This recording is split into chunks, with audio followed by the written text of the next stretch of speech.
What's up, guys? I'm Mike, he's Ryan, and this is Eggs.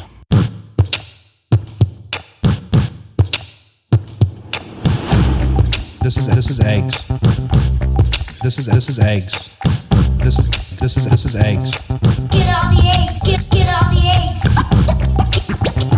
Get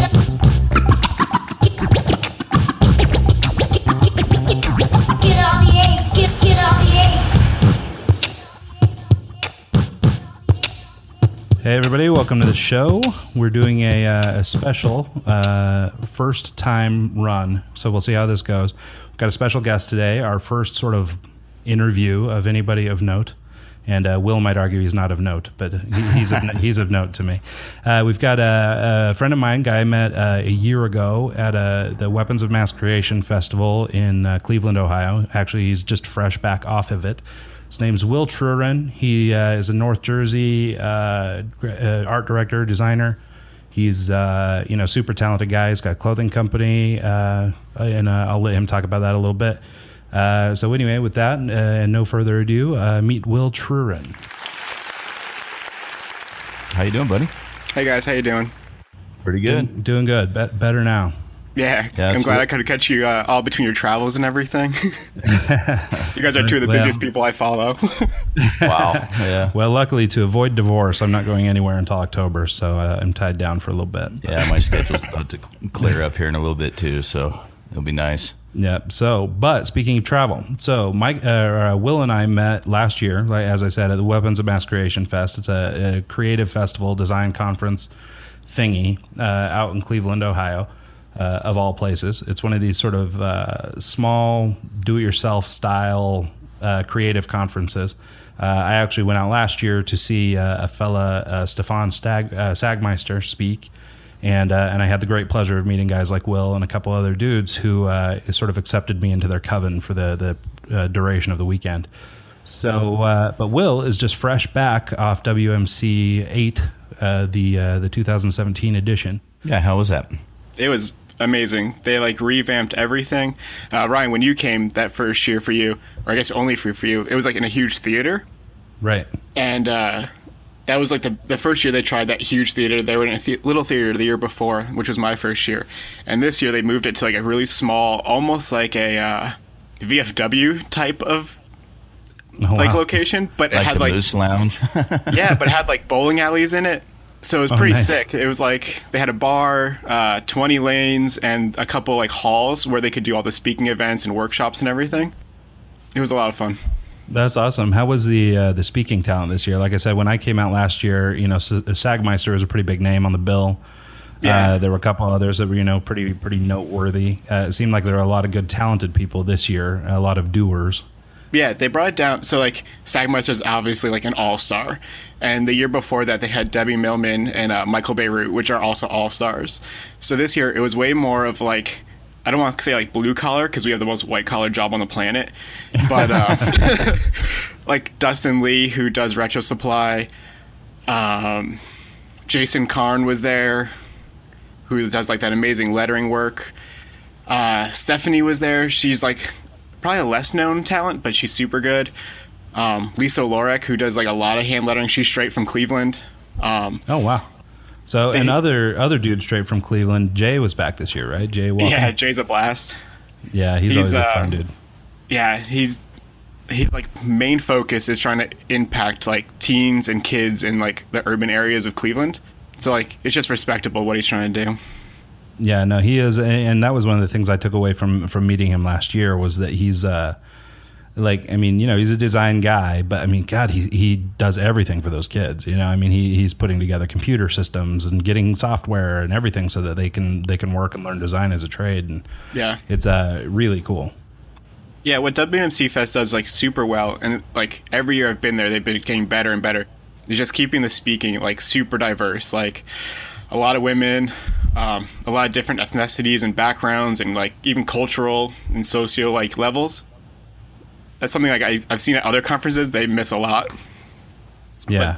Yeah, and it seems like these dudes check most of the boxes. They were pretty good last year too. A lot, like you said, a lot of women speaking, which in the creative profession or design profession, they're certainly outnumbered by the dudes, generally speaking. So is this conference more of like a design for designers, or is someone like me that's just creative in general, would I appreciate it, or would I, I think a creative person would benefit. Like, I mean, I think you'll definitely go and you'll hear from some people with different perspectives on a lot of things. I mean, last year, and Will, you can say, if it was better or worse this year, but like last year, I mean, they had everyone from like dudes that paint signs and windows that do like hand lettering and stuff, and sort of talking about, the art of doing something by hand versus, in a machine and all this other stuff, versus the dudes that are, hand letterers. Like, I can't remember the lady. Do you remember the one who sort of was the keynote at the end of last year?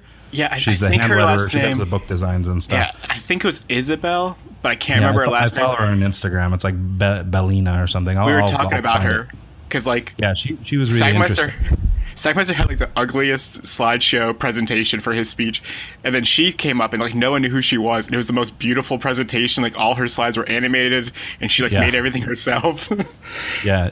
Wow. She's really good, and actually, I follow her on Instagram, and she's crazy good. Her name is Isabel Urbina Peña, and you'll have to comment on that so I can find her.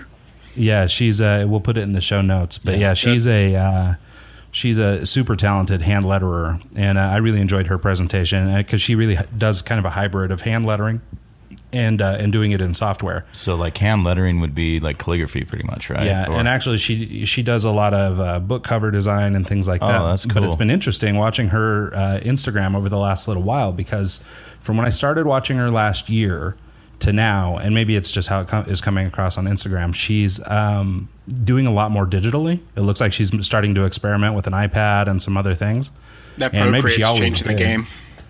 Yeah, it's so great, especially for letterers. Like, they've got some sticky brushes in there that, I mean, it makes it possible for anyone to be a calligrapher. What was that? That called one more time? Procreate? Procreate. Yeah, it's it's a clever name. Yeah, but yeah, it's really good actually, and it's, as far as I can tell, it's the best drawing software on Instagram, or on iPad. Anybody that follows my Instagram feed, I mean, that's every now and then I'll post drawings and stuff. Those are all done in Procreate. That's cool. Yeah. My favorite feature of it, though, is that it will do a time-lapse recording of every stroke. Is that what like when you do those so when you see on the plane or whatever? Yeah, I posted a couple things that are like sort of time-lapse builds, and you can actually see it being done. That's awesome. It's just built into Procreate. Honestly, I don't know how they do it. It's magic. To get back to Mike's question about like if it's only for designers, there's another conference that happens in April in Georgia called Creative South. And it's like very similar. This year too, yeah, you got to come out next year. It's super similar to WMC Fest. The one time I'm not. Yeah, no. Yeah. But it's super similar to WMC Fest in like the kind of, it's not the superstars of design, but they're all super talented and all driven.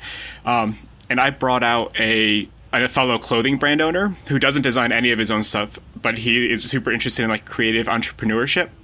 So he came out and he was like blown away, because you're not going to sit there and be like top 10 tips for Illustrator, right? It's all just about like boosting your creativity, letting you like leave re-energized and just like encouraged.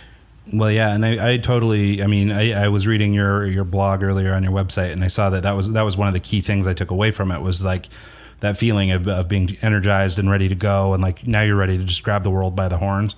Yeah. And I remember feeling that same way last year leaving WMC, and it's yeah, I mean, I don't know what it is, but it's just something about, you get a bunch of creative people in the room and everybody's talking about their experiences and their struggles. And it's like, wait a minute, I'm not so different. They've done the same this thing is I'm me. doing. Wow. Yeah. And something about that, though, it does sort of light a fire in your belly and sort of put you on a track.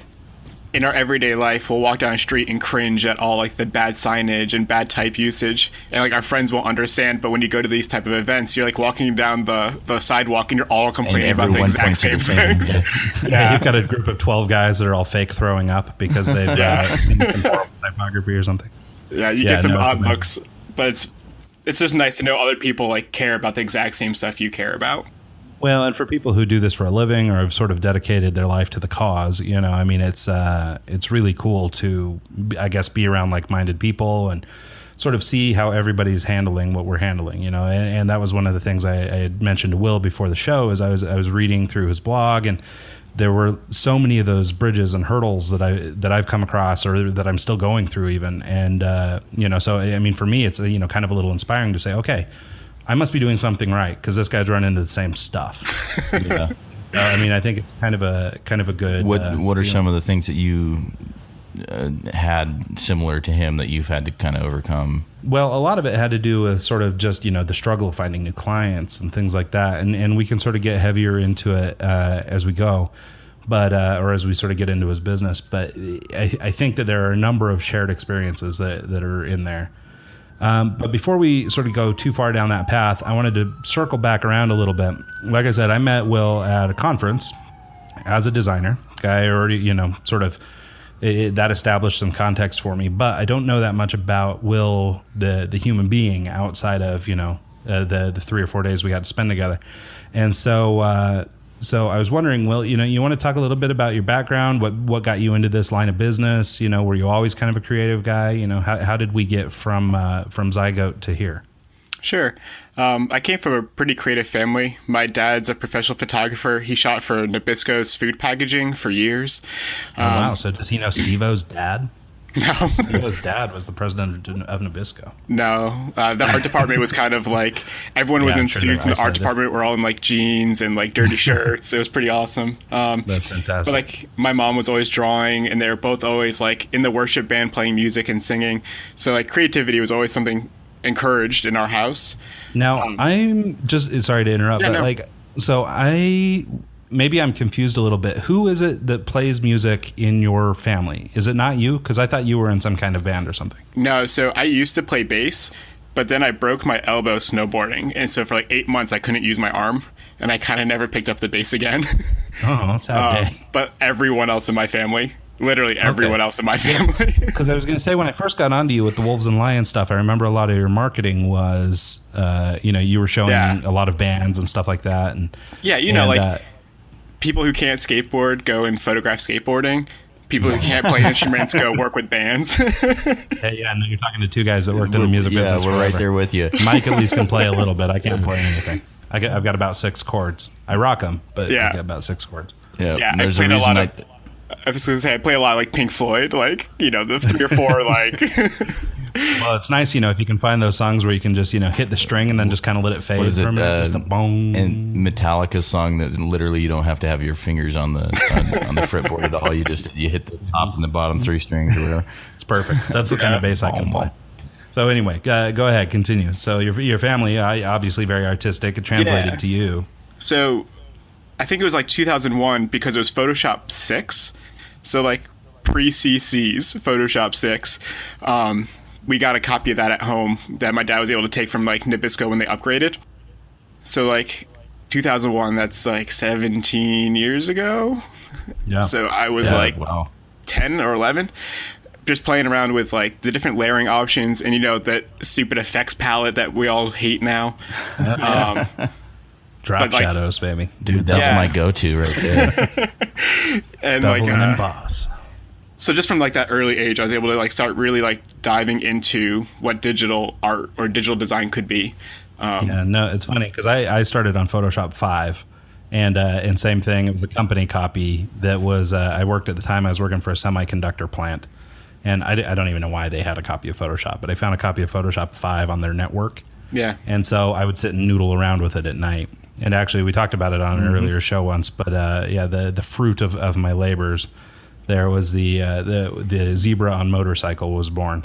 I remember that. I won't get into the whole story again, but yeah, Google zebra on motorcycle, and you will see that it's 10,000 pages of my first Photoshop project. Yeah, and I'm sure like you can agree with this. Like back then, there was no resources for like anything.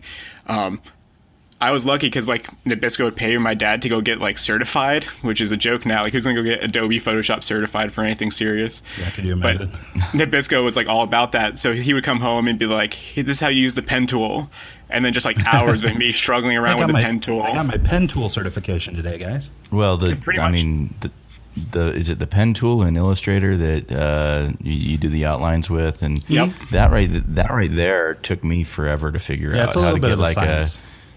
get a good clean curve. Well, and the one in know. Photoshop's even worse. Yeah. So I could see why you would need a tutorial on that. Yeah, see, Yeah. you ought to go get certified. But I think like that freedom of just like doing whatever I could to learn whatever I could, like really helped me. Well, Me and and my it's funny brother because I've found in most guys that are designers, most that are self-made, and most that are going it on their own, like you are now, that's sort of how we all learned it. Like, there are people who will go to art school and they go that sort of path, but really it's the ones who take the initiative to learn it themselves or work on it on their own. Like you're not going to get it out of a classroom. Yeah, I did end up going to like a art college, or not art college. It was like a communication college that had a design program, and it was purely to get that piece of paper. Like I hated every minute of it. I almost dropped out like 3 or 4 times. So like my parents were not stoked on that. Sure. Well, and it's good. I mean, in the sense that you're getting reps, you're doing projects. I mean, it's not Yeah. a bad thing. Except it's so, like, just, when I it takes that graduated- outside. When I graduated, I'd never put my projects into my portfolio. Like all my like fellow students were like stoked on like their final projects and everything. And you're because I sitting grew there up, going, well, yeah, I grew up in entrepreneurship. Like my dad, after leaving or getting fired from or let go from Nabisco when they like downsized, he went straight full-time freelance. So like even during college, I was trying to freelance and put like real life projects in my portfolio. Yeah. So like, well, I and it's didn't- funny. Like I complain about it all the time because so one of the big colleges here is called BYU. Brigham Young University is one of the big schools here in Salt Lake. Okay. And they have a design program or an art program where basically they've built an internal agency for students. And as you're describing, the student portfolio is more or less all look the same. They all did. Maybe it's a little different magazine layout or whatever, but they all do the same more or less. same projects. Yeah, but the real detriment that these guys at BYU are instilling in their students that just kills me is they get agency titles, like they work in an agency, and so they come out with a title. yeah, so saying they were come out as creative somebody, director or something like that. So they come right out of college as creative director or Good whatever. luck with that. Well, so Yeah. then when I go to these portfolio reviews and they show up and they, everybody brings their portfolios and their resumes And they and all stuff look like the that. same. They're like, "Oh, hi, I'm so and so, creative director." And Yeah. I'm like, okay, well, it took me a while to get to creative director. Just a little bit. Like, you don't get to just call yourself creative director out of college, And so it's really a funny thing. Do you ever And, call them out on it? No, I never say anything. I just roll my eyes, but I try and They'd do it cry. nicely. Yeah, they would just bawl. My They'd be like, first- "No, I've been creative director for 2 years." My first like full-time design job was a junior art director. I was just like, at that point, like, what are you? Yeah. Well, and for people who don't understand, it's funny because, like, in the grand scheme of things, the titles aren't super important, but it does establish a little bit of a pecking order, especially in agency.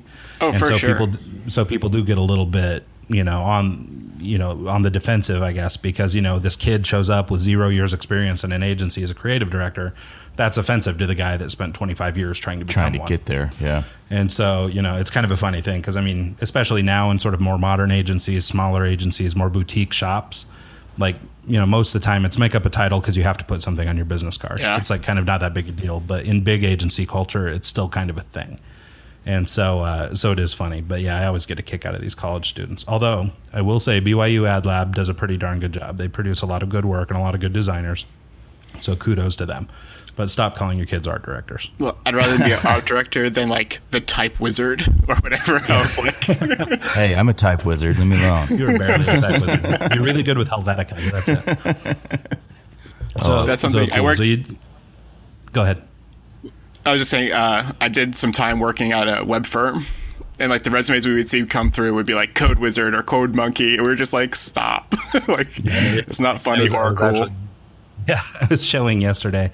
I got a resume from a guy who's just an art director looking for work, and unfortunately, I don't have anything to offer him. But he's the same. He has one of these super, elaborate resumes where, it's well designed, and I guess it's a way to show off your chops or whatever.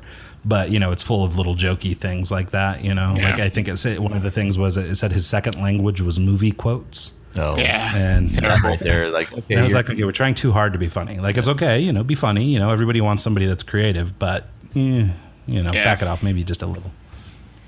It's like the last episode I listened to you guys. I actually listened last night. It was about like trying to hire someone, and that culture fit is so important. I think that was like your last point, like trying to find someone who will fit in. Yeah. No, it's a really big deal because, I mean, not only are you going to be in the trenches with this person, but I mean, creatives are a unique batch. And so if you're trying to put somebody in with a group of other creatives, I mean, you really do have to find somebody that fits, and I know you're not supposed to profile or any of that other stuff, but some people just don't gel. Yeah. And they just completely left field and just cause more problems than worth.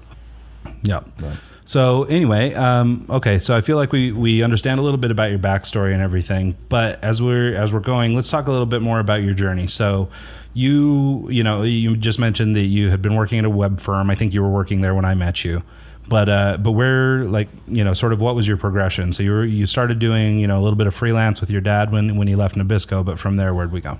Yeah, I watched my dad do freelance, so I started doing that like with small companies locally. I graduated college and pretty immediately got a job with Johnson & Johnson, which I quit after 6 months because laying 4-point type coupons is just that's not a living I wanted. Yeah, tell me about it. I'm up to my eyeballs in Medicare right now. That's all 14-point type because we have to have big type for bad eyes. And saying that I don't want to set 4-point type, that was then. Now I'll take that. Like, if that comes through the door, I'll be happy. Of course, yeah. No, who doesn't love 4-point type? But I quit that job to go work at a web firm for the last 4 years. And what did you do for them? Just all UI, like, UX, UI UX, and then I kind of led their internal marketing and social media campaigns and everything. So It was cool. I got my hands in like a bunch of different things, and I learned a lot about web UI and UX. Nice. Well, and now, and the most exciting part is you're self-employed now. You've left the web firm. You're on your own. Yep. And it sounds like it's pretty fresh, actually. And so you want to tell us about that? Give us the name of your company and all that good stuff. Yeah, I think I'm in week 5 or 6 now because I've been doing this weekly blog. So I can look back and see what I went through. But like if anyone else is going through this, like the dry periods and everything, they can know that they're not alone. We'll have to talk about it, actually. We're working on a series of books, and maybe we can take and publish your blog at some point, because the one thing I found, don't worry, we have great editors.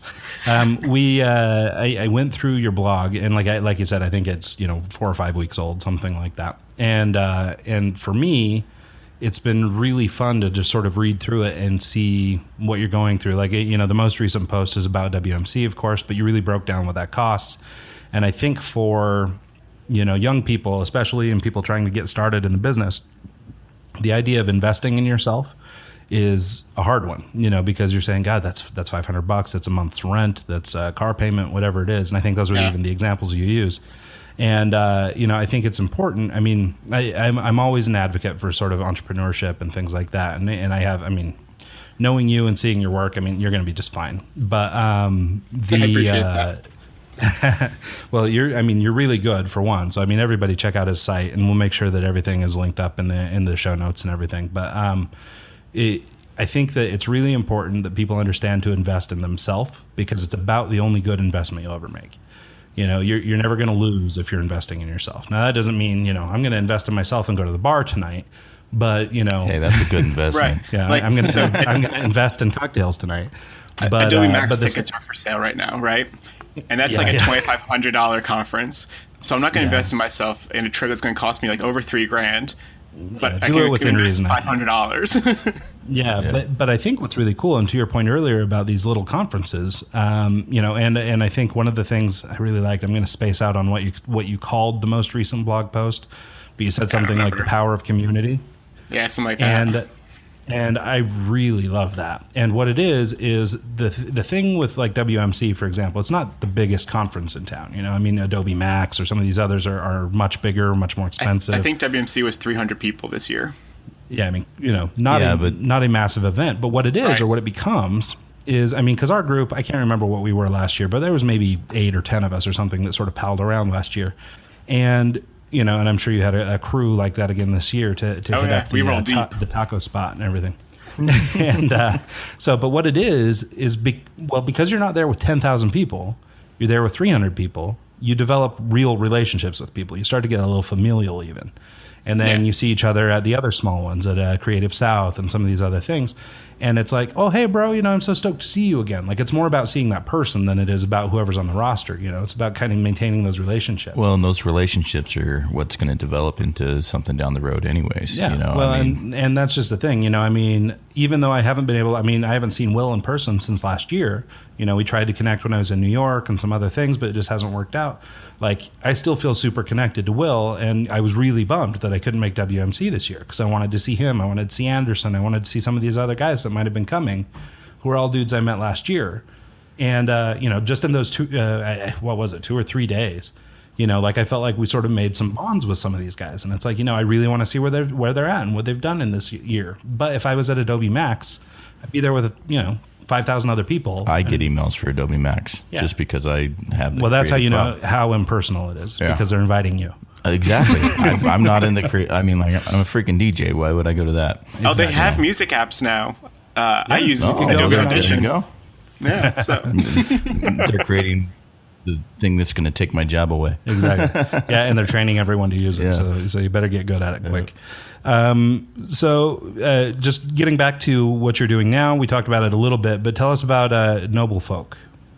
yeah, so it's just me. I do partner up with other people. Like when I do web projects, I'm not the best programmer. I can dabble in the front end stuff, but that's not my expertise at all. So I take on a lot of branding and web work, and when needed, I just partner up with other people, which is cool because I can give work to my friends, and in return, they give me work when they need help. Yeah, well, and I think that's actually a good point to make too, because I think a lot of people feel inclined, especially when they're just getting started in business, that it's a cash grab. I got to get every penny. It's all for me. Because you're trying to survive, basically. You've got bills to pay, and they're looming. So you've got to get some cash in there. So sometimes folks will take on jobs that maybe they don't know how to do or whatever, and then they're setting themselves up to fail. But then they spend 2 weeks trying to learn how to do something that their buddy could have done in 10 minutes. And if you just threw him a little cash, he could have been on to the next job. Yeah, and I think also as an entrepreneur and just getting started in business, I think it's important to wear a lot of hats and be willing to put in the work. So if you can do it yourself, of course. But like in Will's sense, he's a super charitable guy. I think what I read on your website is that maybe you're slowing down on Dead Flesh Co. It's changing, but yeah. Yeah. So, but one of my favorite things about him, and actually it's a direction, I don't know if you knew, but we used to have a clothing company also, or me and some people had a clothing company. Restless. And, hopefully one day we'll bring it back, Lord willing. But we were just starting to get into what Will was doing with Dead Flesh Co., where he was participating in charities and giving money to different groups and things.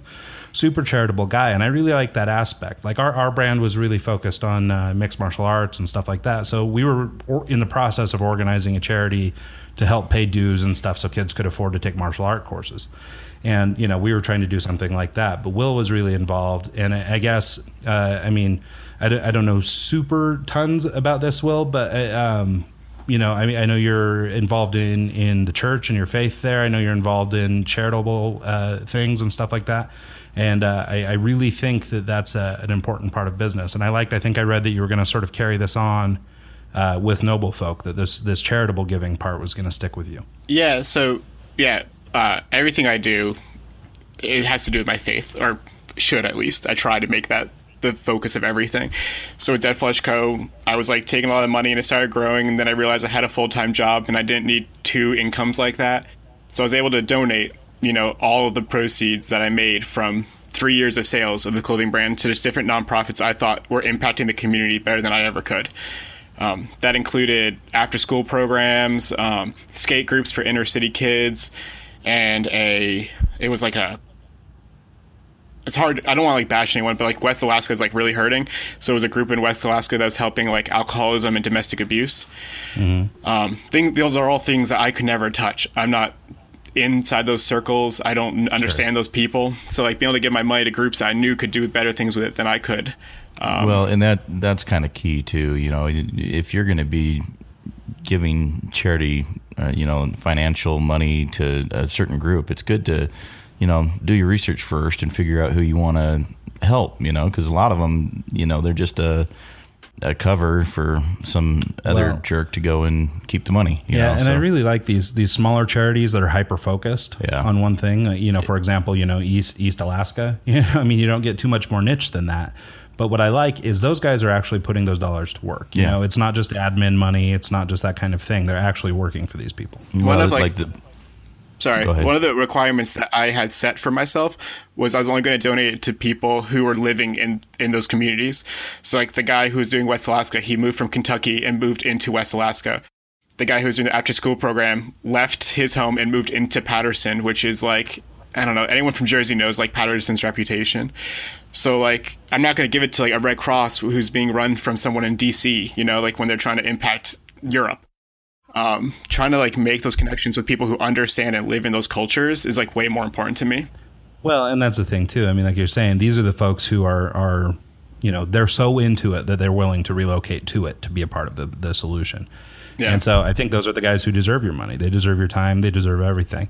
And so I think that's really respectable. And I really liked that about Dead Flesh Co. But I like that you're continuing that on in the new brand. So. What is Dead Flesh Co.? I mean, where did that come from? I jumped on the website a few days ago and checked it out. And the video at the beginning was it was interesting. Like you walk up with a box of merch. Is that you? Are you the one with the? Okay, walk up with a box of merch, drop it on the ground, light it on fire, and I was like, okay. So it'll actually be interesting for me too. Will, I mean, you know, Mike here, he's not an old school fan like me. Yeah. But. Yeah, you know, I don't know that much about the background. I mean, I could tell from some of the messaging that clearly, you know, it's sort of based in your faith and things like that. And so, what's the deal with Dead Flesh? What's that all 7 years ago, I started the brand as Wolves vs. Lions, and it was just like inside jokes with me and my friends making stuff we thought was cool, and that was it. And then like maybe 4 years ago, I had like a crisis with it, because I think as designers, it's like important for us to communicate ideas that are important to us. So when you're working for a client, you're communicating their idea. But if you're going to do a personal project, you better be saying something you think's worth saying. And like, hey, look at me, I'm making cool stuff is not important for me to say. So I changed the brand to Dead Flesh Co., which is sourcing a scripture in Romans that says to like grow in the spirit, you must kill your flesh. And then I started the life support, which is when we were donating our own money, and like all our graphics started having these super personal to me messages about how you should live your life and things that you shouldn't be worrying about. So that's where Dead Flesh Co. came. That video of burning was me burning all of the extra Wolves vs. Lions stuff I had that had no purpose now, but it was like a way for me to do like a clean slate. Okay. I get that. Yeah. It was like just postcards and stuff. I would never burn shirts. You know, I'd first donate those to people who needed them. But like, no one wants postcards. People at music festivals don't want postcards. Well, we've got probably 200 CDs from the True Underground Music Series that we're just sitting on. Yeah, we've done 100 of these different things. And we've just got inventory on everything. I still have a ton of Restless gear. I had tried to give some of it away at some point, and then they didn't take it. Hook me up with a shirt, bro. I don't think I have anything to fit you. I got a lot of blanks. They have Restless tags printed in them, but they don't have anything printed on them. So I have like a bazillion blanks, but I'm hopeful eventually we'll print some more shirts. So, but yeah, no. So that's really cool. That's awesome to know sort of the background of that, because I mean, I've rocked that Dead Flesh shirt. Unfortunately, I'm too fat for the other one I got from you. But I keep it around as a motivation that I'll eventually lose weight and be able to fit in it, because I love the design. It was a collaboration with somebody, right? The one with the hand and the knife and the hand. Yeah, that was cool. Just a similarly focused brand out in California. So we were talking about community, even in clothing brand and design. Like the friends I've made, even if it doesn't like impact me financially, like just the relationships have changed me a lot. I think for the better. Yeah. Well, and that's one of the things, that, I mean, we've kind of beat it into the ground on this show, is talking about the importance of relationships and things like that.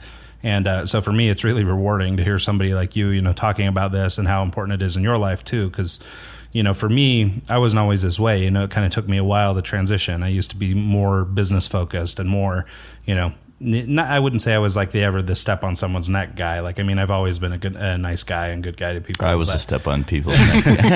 But, that was my role. But I definitely was more motivated, and now for me, my focus has shifted, I mean, obviously I still want to do good work. I still want to make decent money. I still want to do all that stuff. but I'm making more room in my life for those relationships and those things that, should have maybe been valuable to me all along. And now I'm circling back around. So, I mean, better late than never. Like, but you need I money do to eat. And, like, Right. you have a family, so you need to supply money for, like, them. But, like, outside of that, like, I know guys who are working full-time jobs and then freelancing afterwards. And it's just, like, you're so focused on work, you're going to miss, like, the truly important things in life. Yeah, and I spent a long time doing that, and I think it's sort of a normal trajectory for people who are trying to, eventually break free and do their own thing. I mean, when I moved to Salt Lake originally, I was working for an agency, and I was working, 7:30 to 6 for them, and then I was running my business from 7:30 or 8 o'clock at night until 2 or 3 in the morning. Yeah. And I did that every day for 5 years. Yeah. And that's rough. then, I mean, before we came to Salt Lake, I was doing the same thing in Idaho, working for a book publisher, work for them all day and then work for me all night. And, so, I mean, a good 5, 6, 7 years, I was working that crazy, 18-hour a day thing. And, and luckily now it provides for the family, it sort of paid off. But in that time, I lost sight of a lot of those relationships and friendships and things like that. They became less important because I was nose down. I was working. And now, I guess because of all that groundwork I laid years ago, now I've got a little bit more of a foundation. I have a little more time to actually invest in other people. And like I say, I mean, it sucks because now, I'm 37. I sort of, missed out on a bunch, or in my mind, I missed out. I mean, still did a lot of things, met a lot of cool people along the way. I don't want to sound like a sad pity party. Is it but totally, like, Better late than never. Oh, Is go it- ahead. Sorry. is it totally unclassy to talk about another podcast on a podcast? Is that, like, the worst thing I could absolutely do? not. We talked No, about big- Joe Rogan last night. Yeah, no, because we're going to hashtag them and get into their Okay. periphery, and then we'll work with them, and then we can spread the word. Yeah, no, I mean, we talk about everybody. When you hear the show Creative we recorded South. last night, I think we hashtag just about everything along the way. Creative South last year had Alicia Collin, I think is how you say her name. And she was just on the Perspective Collective podcast, and she talks about this in, like, way better than I ever could. Just how she was so focused on work, and then she realized, like, her kids and her husband were like, where have you been? And, like, that wake up moment of, like, I really need to chill out. Like, there's more important things than me trying to, like, make a career. And it was just like, she's great. She's super vulnerable and just, like, authentic as anything. Well, and I bet once she stepped back and realized that she was working herself to death doing odd jobs that she really didn't need to take on, and realized that, set aside some time for personal life and everything. I bet she's making as much, if not more now than she was before she slowed down, just taking on the higher paying clients and focusing more on that world of things, Yeah, and I think, like we were saying, I mean, I think it's a pretty natural trajectory. Or, I mean, it seems to be the same challenge everybody I know has gone through, where they do this stint of time where, yeah, I mean, they're killing themselves. And yeah, like you're saying, I mean, you're distant from your family, you're distant from your friends, you're distant from whomever, because you're nose down. You're doing your job, you're going to work, and you're, trying to craft a living basically from whole cloth. I mean, you're trying to make something from nothing. And, if you really stop back and think about it, and see, this is one of the things I love about Will and being so charitable and really, staying true to himself and being sort of moral or whatever with everything he's doing. A lot of the work you do as a young designer, I mean, it's nothing. And even in advertising, I mean, almost everything you do is a throwaway.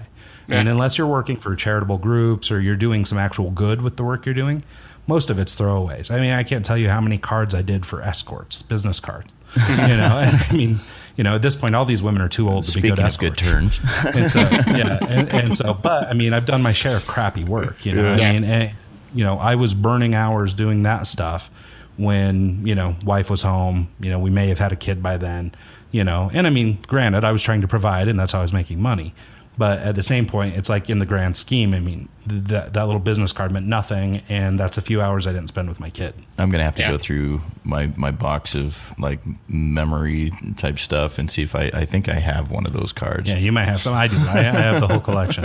So They're collectibles, yeah. Yeah.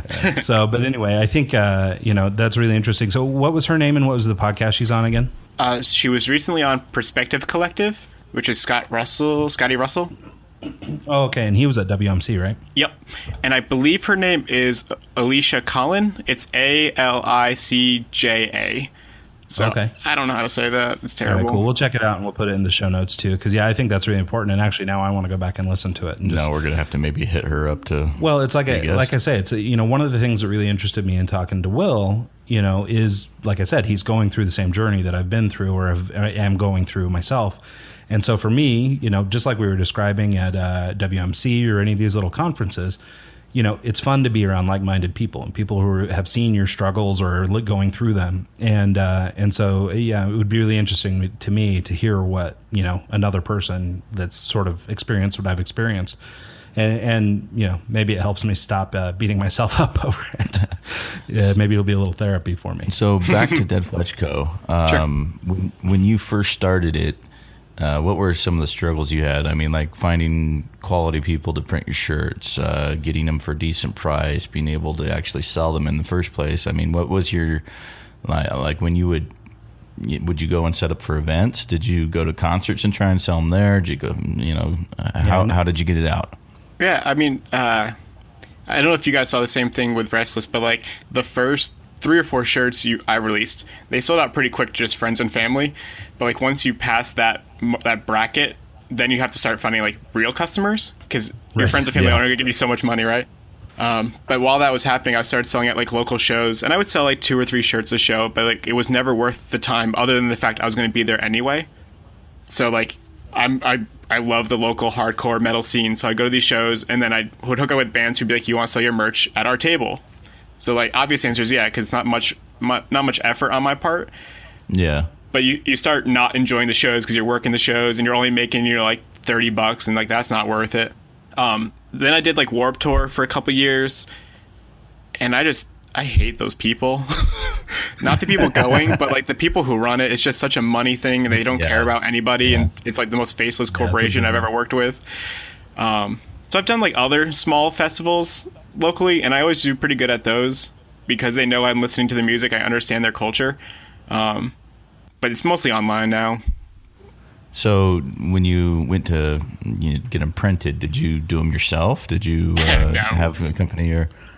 I went through like so many different printers, and now I finally landed on a printer. He's in Jersey. It's Legacy Printing. He does super good work, super quick, all discharge inks. They don't smell bad like some shirts I've gotten.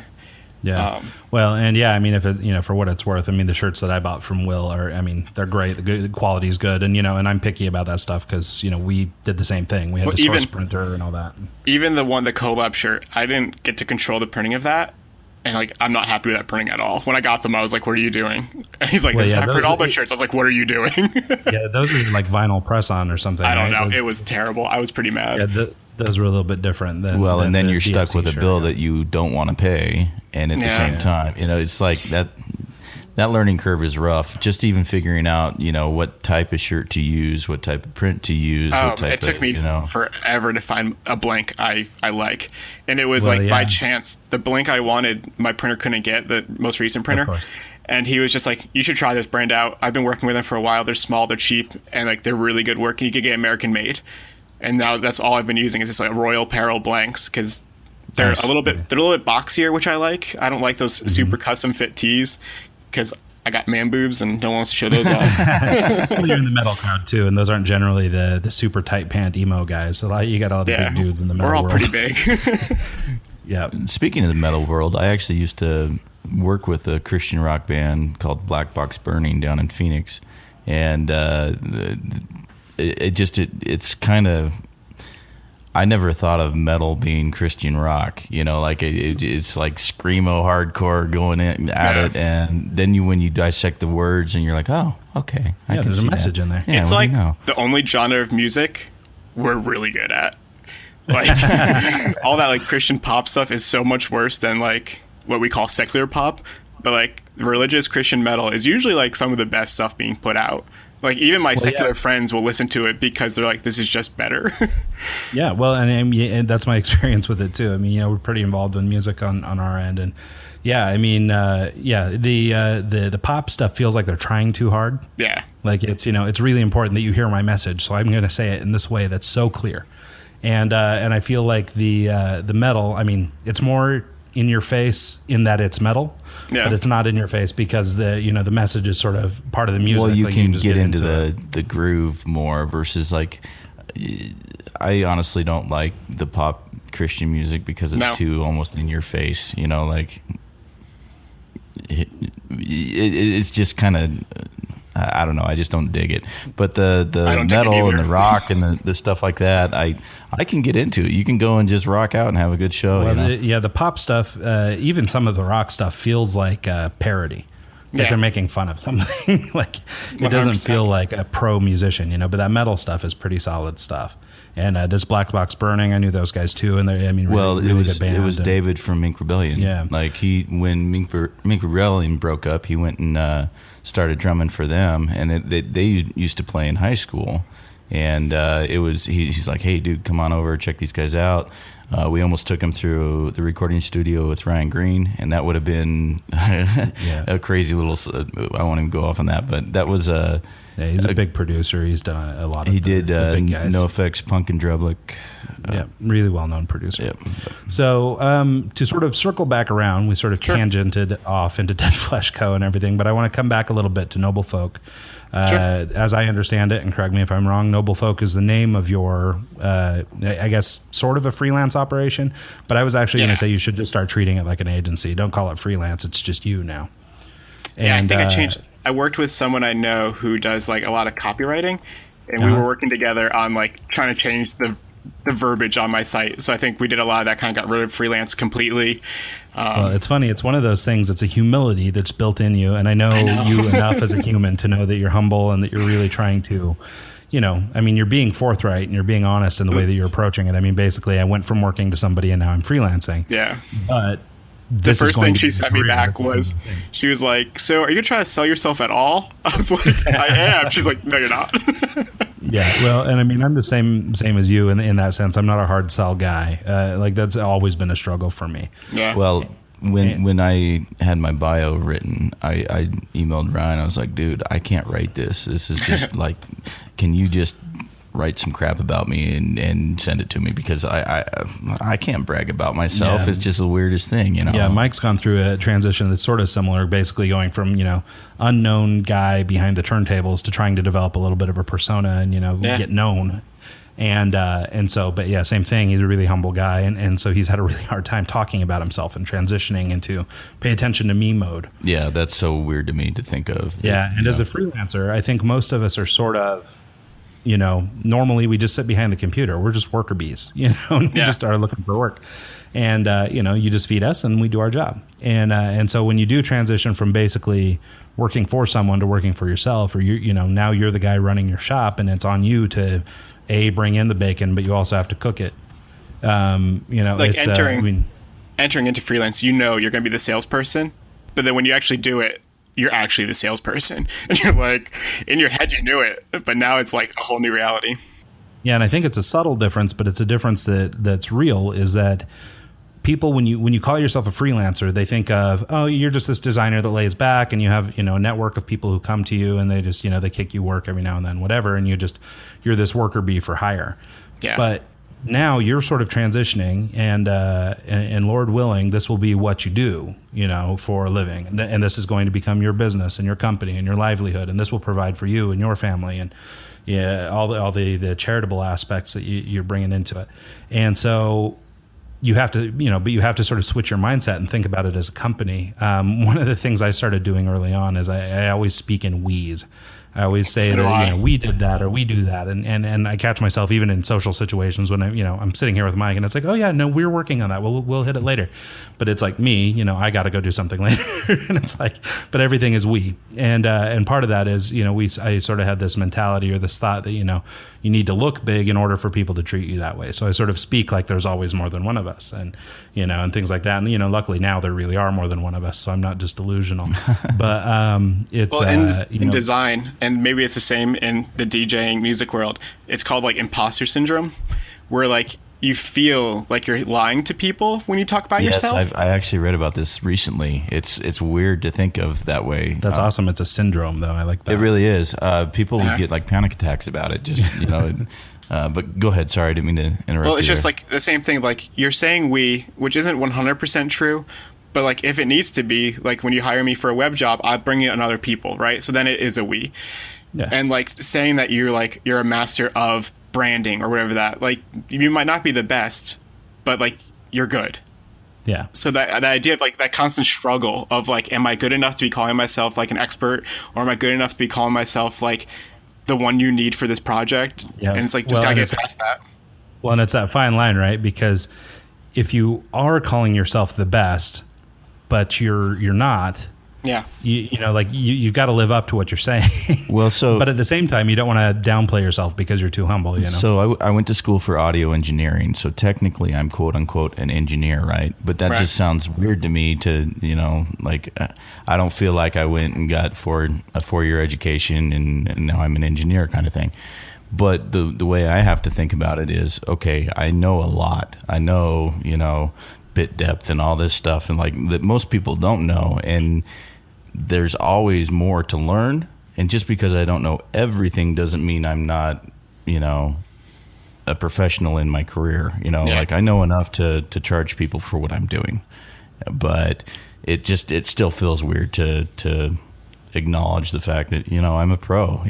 But it's still at the same time, there's so much out there I don't know. Yeah, well, and it's the mental game that Will's talking about, is because It's the imposter I'm sure syndrome, in your yeah. life too, Will, you've struggled with pricing, maybe? Oh yeah.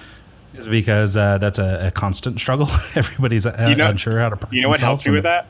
When I was working at that web firm, I saw the bills go out for what they were charging for my time to clients, Like, whoa. and it was like $150, and I was like, huh, I can charge more than like $30. Yeah, well, Like, because okay. yeah, I mean, and that's actually, it's one of the things that I got too from the old agency I used to work at was, what are they charging clients for my time? Yeah. And I was able to see what they were charging. And I was like, oh, okay, well, that's what they're selling me for. That means I can be sold for that. And so I was able to sort of circle back around and do that same thing. But I know that that's a big struggle for people. And I can't tell you how many days I spent looking online for the formula. How do I price? How do I price? And it's impossible. I went to a workshop at Creative South, which is like another benefit of some of these like do-it-yourself workshop type things. Like they have these really cool workshops that are focused on very specific groups of people, like freelancers.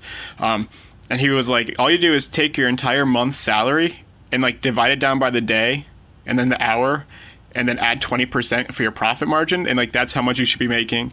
And people in the room were like, my rate is like $350. And he's like, well, then you probably shouldn't be doing this job because you're living too extravagantly. It was pretty funny. Yeah, no, it's a challenge for sure. And I'm sure you're crossing a lot of bridges right now as you're trying to hunt for clients and things like that. And, I've always been, like I said, I was not a super aggressive salesy guy. And so, I've been blessed that most of my clients have come by way of referral, which Yeah. I suspect you will also get clients that way. Just, I'm sure there's people you've touched and, hopefully things like the show, will reach somebody that will reach out to you. And, and basically that's how it goes. But what I found is that that's a super slow way to grow. And it's not very predictable when you've got rent next month and you're trying to make a couple bucks.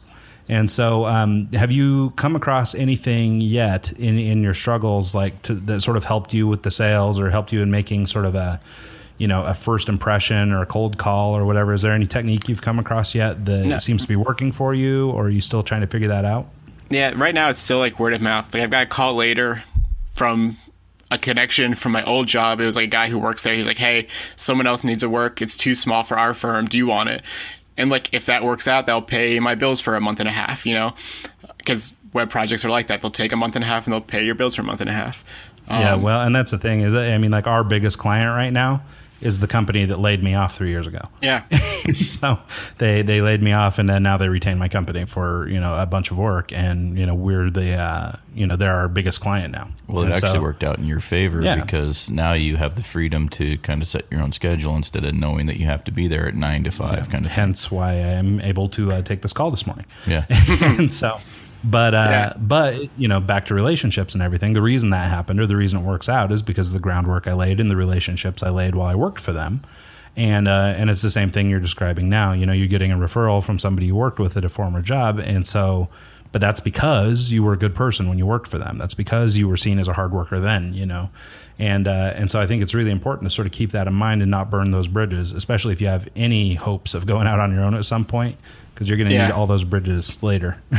Something I realized real early on, like my first job out of college, was you're not really getting hired for your skills because everyone has your skills. Like, Sagmeister is great, but there's 100 other people who could do his work. What they're hiring you for is either your reputation or your character. Yeah. So like my first job, Johnson & Johnson, was a good example of that, because I think he's all. I think Sagmeister's a good example of that because he's all personality, all character, and all thought. Is this the guy that sent out his like Christmas card and he's nude on it or something like that? Yeah, when he launched Sagmeister in Walsh, they published, well, years ago when he opened Sagmeister, his first shop, he sent out a postcard to everybody of him naked. Then when he opened Sagmeister in Walsh, he repeated the campaign, except for now with Walsh, with a 20-something-year-old chick. So it was marginally better than it used to be. but they're both super talented. Yeah, they're amazing. Both of them. You're paying their amount because of their reputation. Yeah. Well, it's because Sagmeister worked on Rolling Stones. It's because Sagmeister worked on, all that stuff. And I would say that, in terms of just creative thought, he's really good. I mean, he's got a unique mind and a unique way of looking at things. Yeah. And but like you said, I mean, there are a lot of people who could physically execute what he executes, but it's the thinking or the thought or the reputation that sells him. Yeah, it's like when you first start out, and I'm sure you saw the same thing. Like your reputation isn't quite there yet, right? Because your client list is small. It's like and you haven't had time to develop it. Yeah, you're pulling on that character. Like people are hiring you because they like you. And that's like a super hard thing to do because like even through school and freelancing, like I always focus on like my work. Like you hire me because of what I can do. And now it's like, oh, that's not it. Like you're also hiring me because of who I am. Like that changes everything. Yeah. Well, and like we said sort of around the top of the show, the idea of melding into an environment and being able to work with people. I mean, like when I met Will, I mean, I think I actually spoke to Anderson first. I knew him online. Yeah, well, I didn't even know him. I got to Cleveland. I searched for hashtag WMC. Oh, that's awesome. And found anybody that was posting. And you literally just like jumped on Instagram. Well, yeah, because I went to Cleveland by myself, so I didn't know anybody. It's a totally acceptable thing. Like we'll walk around and we'll see someone singing by themselves, and we're like, "Hey, dude, we're going to lunch. Just come with us," because like you shouldn't be there alone. Yeah, well, and so that was the thing. I remember I was sitting at this place. Somebody had recommended this place it had crazy wings or something. So I went to this Mario place tacos. and I was hanging out. Yeah, and I was getting on Instagram and I was looking, just for other people. You went to a taco joint for wings? No. I had wings first. I was like, wait a second here. So, but after, so I found, a couple different people posting, under hashtag WMC or whatever, and one of them was this guy Anderson. And Anderson is a crazy artist. I'll give you some plugs for him too. He's one of my Instagram. favorite people. He's so good. Yeah, is it Anderson Blue? Is that what his BLUU. Instagram is? BLUU. And check him out. Yeah, he's awesome. He's a rock star. Good dude. And but anyway, I started hitting him up on Instagram, and I was just randomly pinging him. Hey, I'm here for WMC too. What's going on tonight? What's the haps? And eventually, we had some conversation. We went back and forth a couple times. He's like, oh, well, we're going to this spot. Why don't you come hang out? And so I actually met them over at this place, Barrio Tacos, which is the best ever. and so I met him over there and met a bunch of these guys. I think you were there that night, right, Will? Yeah. And then Anderson, I'm spacing on homeboy from New York. Joe Barron. Joe. Yeah. And all those cats were there, and so, but I mean, these guys don't know me from anybody. We met on Instagram 45 minutes earlier, I mean, we don't know anybody, but that sort of, openness, maybe it's just of creative people or we're all there for the same reason or whatever it is, they let me right in and then we just palled around all weekend. And so it was really cool, really great experience. We stay with each other now when we go to like these festivals. Like we all took over a hostel room at WMC Fest. We're talking about renting out like an Airbnb house at Creative South just so we can have like a designer house for the weekend. That'd be cool. Well, let me know. I'm going this next year. We're doing it. Good, dude. So I'll hit both. So, great. So anyway, we're starting to get kind of long in the show, but I wanted to touch on a couple other things. Yeah. I'm just looking, we talked a little bit about, influencers and the Sagmeisters and stuff of the world. But can you, just for other creatives, other folks like this, do you have any recommendations? Designers you like, things like that, things that you look to for inspiration? Yeah. So boutique agencies are a super cool thing right now. So the two that stand out, or three that stand out for me, Lincoln Design Co. They're probably my favorite. Dope. Everything they make is just sick. Forefathers, they're really big into educating designers, and their work is also beautiful. They just redesigned their website. I think they said it took them like 2 or 3 years, because as you know, doing your own branding and your own web work is the hardest thing to do. But when they launched it, it like knocked Twitter off its seat. Like, we were all just like, what did they do? This is beautiful. And the third, it's just two guys. I think one of them is from Salt Lake City. It's Dan Casaro, and I believe it's Dan Christofferson. And they made Young Jerks, which is like a small studio together. So like those three, everything they make is gorgeous. Did you say Young Turks? No, Young Jerks. Young Turks are different guys. I was like, they're no, pretty Young big. Jerks. Yeah, I know Young Turks. These guys are different. And so, that's awesome. Also, so as you're coming up right now, you're trying to build your own company and get into your own thing. Have you come across any, pitfalls, any words of wisdom that you could share that you've come across? I mean, I realize it's sort of new for you, but you've been designing a long time. You're in the business for a while. Anything that, for somebody else trying to either launch a business or get a freelance career going, do you have any advice for anyone? I guess like the few things that I've been told recently that have changed the way I'm thinking. One is you got to be super positive about yourself and sell yourself. Don't be shy of telling people why you can help them. If you do a good job, your client will save money in the long haul, even though they're paying you. And the second thing, you're not selling a product, you're selling a tool, or you're selling a service. So stop selling it like a car. It's something that they need, something that will make their lives easier. It's not like buying a house. It's buying something. It's like that saying, you're not teaching them or you're not giving them a fish, you're teaching them a fish. And like when you're helping your clients, you're not just giving them something that'll be like one-off. You're giving something that should impact their lives forever. So like when you're pricing yourself, like remember that. Yeah, and it's interesting that you say that too. I'll have to post this article. One of the old creative directors I used to work for is this guy named Adam Morgan. He's a creative director down at Adobe now, but he used to work at the agency that I worked at.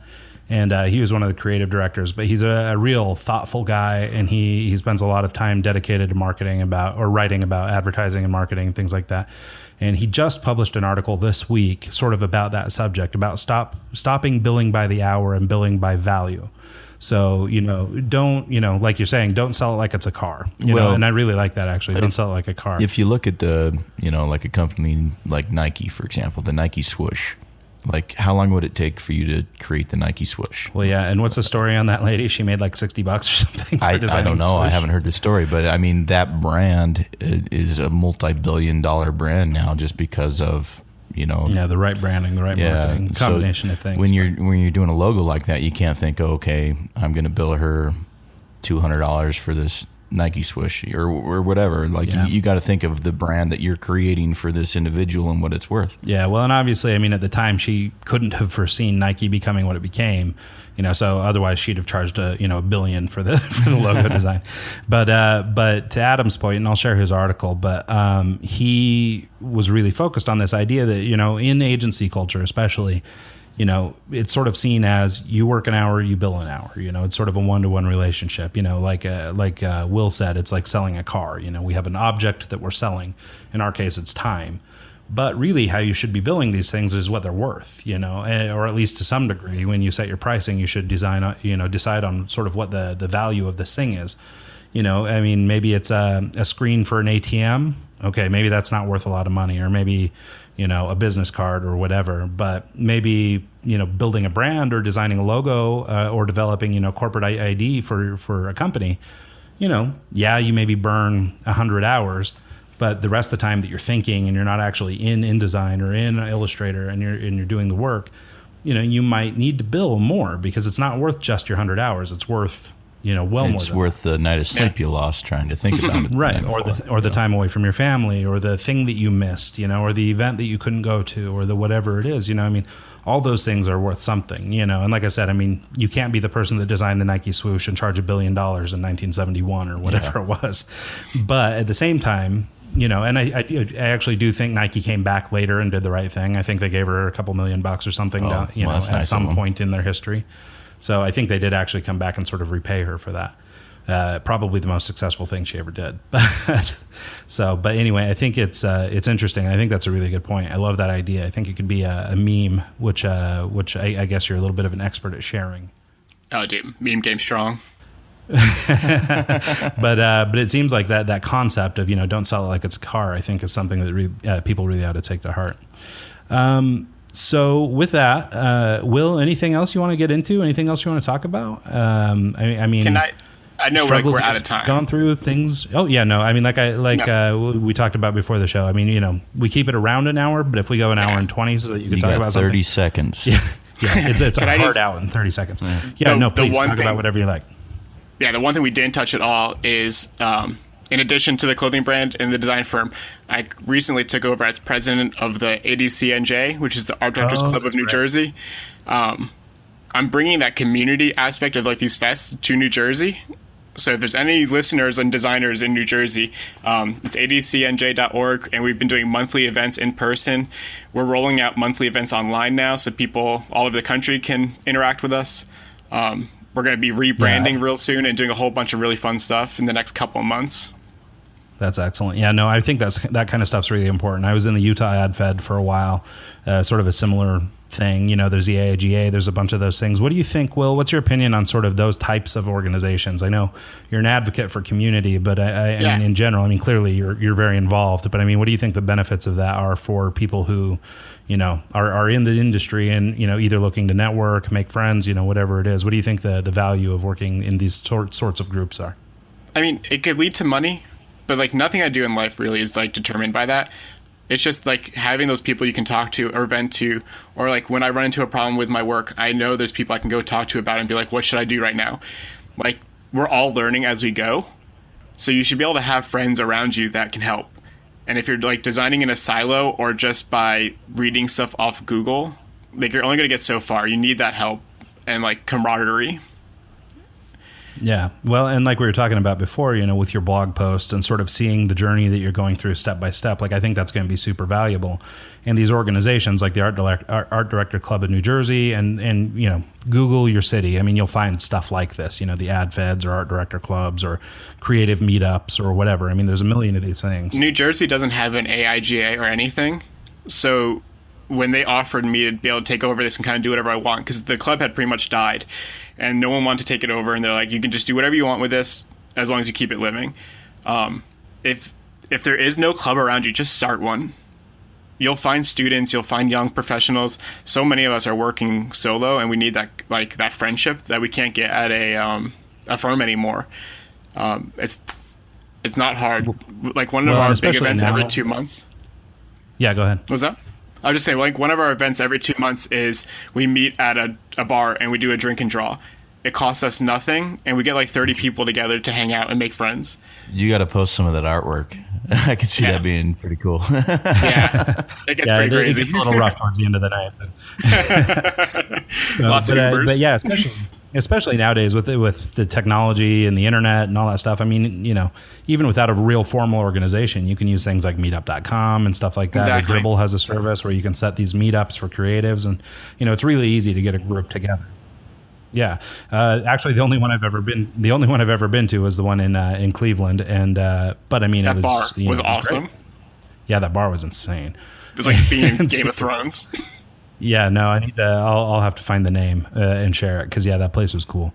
Like these handcrafted cocktails. I mean, every cocktail took 15 minutes to make, but Wow. I mean, it was really cool.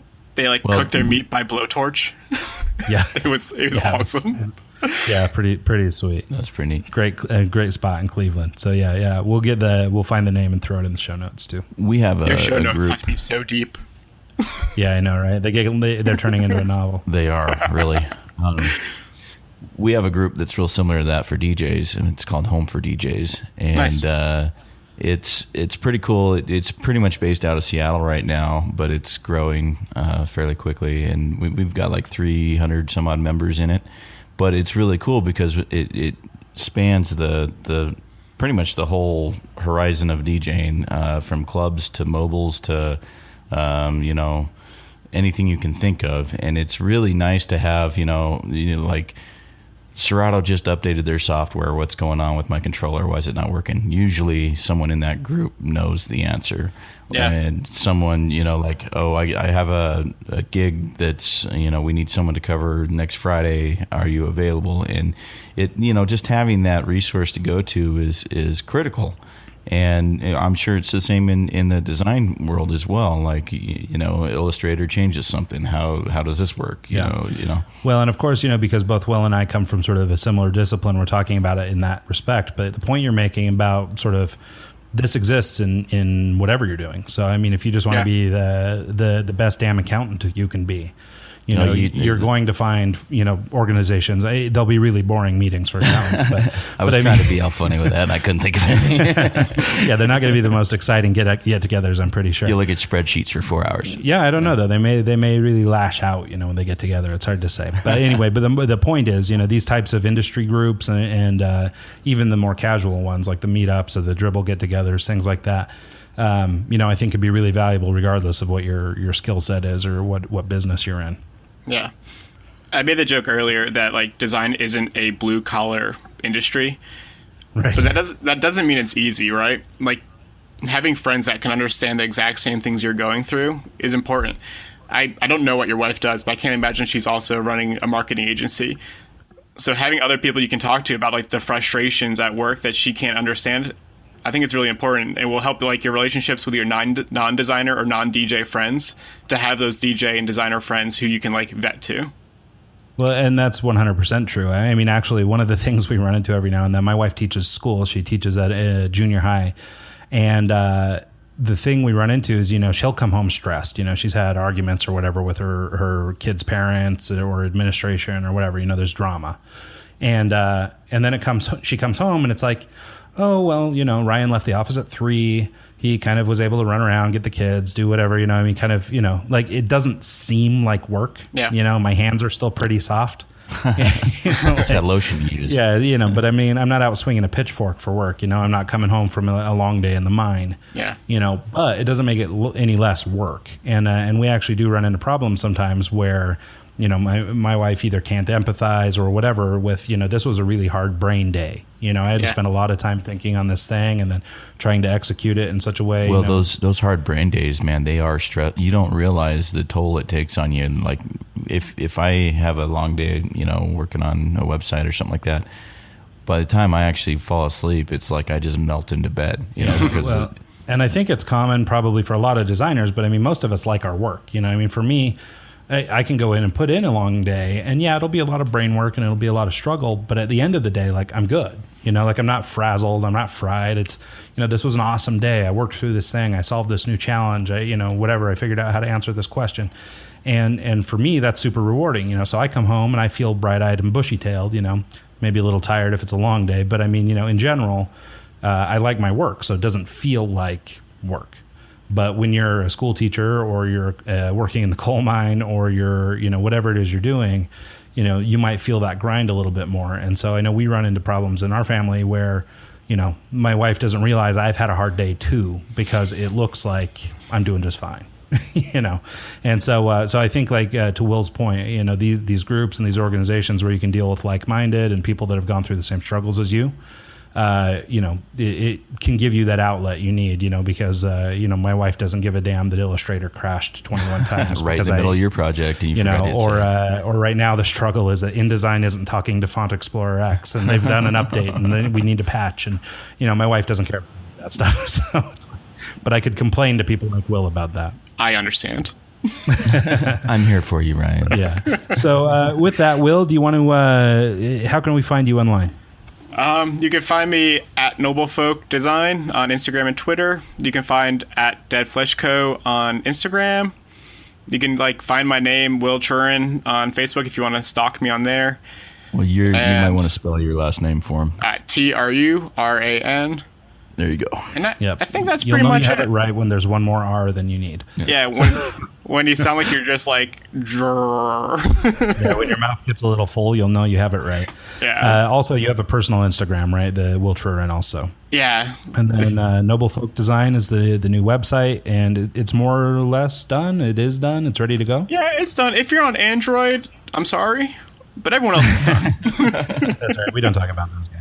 Yeah, we don't care about that. Yeah, no, we just got on Google Play. It took like us a week 3 ago. months to get there. We sort of forgot about the whole Android audience. This is the first project I've ever had trouble with Android browsers. Every other one's always Apple browsers, and I'm like, what's going on? How funny. So, I'm Yeah. sorry. So anyway, with that, do get online. Do check out Will. Also, not to be too big of a plug hound for Weapons of Mass Creation Fest, but find your local WMC, whatever it is, Creative South, other conferences like this that are sort of that middle of the road, do it yourself style. And they're wildly rewarding. And for the people who take the time to put those events together, reward them with your attendance. So, because they're not easy to organize, and they need people to come to them. So, with that, we'll just go through our little list of plugs. Although we can probably keep it short. Mike, where can we find you? Just djontic.com. That's ONTIC, and all my links are on there. Look at you being so I succinct. know. You're so good. We're at r2mg.com. You can also find us on Instagram at R2 Media Group, and on Twitter at R2MG. The show, eggscast.com, and at Eggs Show on Instagram. So, yeah. And with that, Will, thanks so much for your time. Appreciate you really making time to do appreciate it. this. Thank you. No, a thank lot of you, fun guys. talking to you. That was a Bummed blast. we couldn't catch up in Cleveland, but we'll do it again sometime. Yeah, Mike, make me sound not like an idiot. I'll try. I don't know. I mean, he's an audio engineer. I in can only title fix so much, man. Sick burn. So I sweet. can't work miracles. Well, do your best. Do your best. Yeah. We'll see what we can do. But, so you actually sound pretty good. So Yeah, don't no, feel so don't bad. even sweat it. It was fine. So anyway, a lot of time, but first interview in the can. There we go. We did it. Yeah, Can you finally. believe it? Finally got somebody on the show. Took 14 shows. Yeah, super glad it was you, Will. We had a good time. Yeah, I'm stoked on this. Thanks. Cool. Yeah, no All problem. right. Thanks, everybody. We'll see you in a week.